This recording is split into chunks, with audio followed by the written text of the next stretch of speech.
Well, good morning, everyone, and welcome back.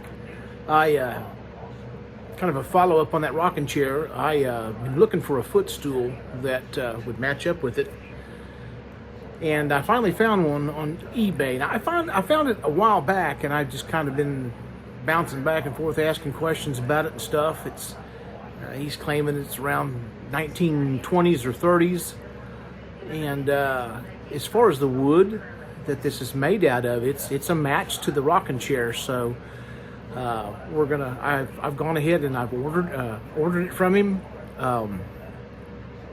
It's going to need to be reupholstered, but that I'm hoping that I've got enough leftover remnants from when we redid the rocking chair that I can do it with that and make it match. So I'm kind of excited about it, and I can't wait for it to get here. It hasn't shipped yet, but anyway, I'm going to share some pictures with it of it for y'all, so y'all have a look at it, and then I'll do the best that I can to try to do a better video on putting the new upholstery on it. So anyway, you guys have a great week, and I'll catch you on the next video.